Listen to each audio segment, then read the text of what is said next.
Let's examine the straight-in parking maneuver to the left. This maneuver is evaluated during the Florida State Road Test. To execute a straight-in park to the left, we firstly need to signal left into the parking space. Then, move towards the right edge of your lane without getting too close to any parked vehicles.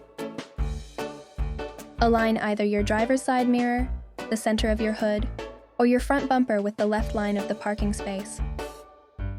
The exact point will vary depending on the size and turning radius of your vehicle, so you may need to experiment to find the best position. Next, turn the steering wheel all the way to the left and slowly enter the parking space. Once in the space, straighten your tires and continue forward to fully enter the stall. It's important to be evenly spaced to avoid any point reductions on the test. To reverse out of the parking space, release the brake and slowly allow the vehicle to move straight back until your front bumper is aligned with the back bumper of the adjacent vehicle or cone.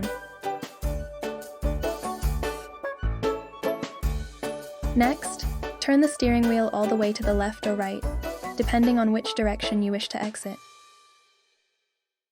To exit left, turn the wheel to the right. To exit right, turn the wheel to the left.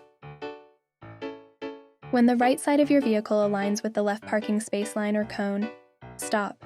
Turn the wheel fully to the left, release the brake, and slowly exit.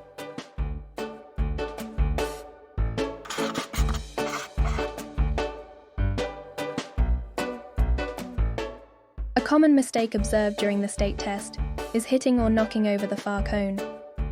This offense results in an automatic failure. We understand students feel nervous when it comes time to test, and these nerves often lead to simple mistakes. If you find yourself in a situation where you might hit the cone, simply stop. Turn your wheel to the right and reverse to create some space. Then, turn the wheel to the left as needed, and guide yourself into the parking space. While this extra maneuver may lead to a point deduction, it is best to make the necessary adjustments and safely enter the parking space.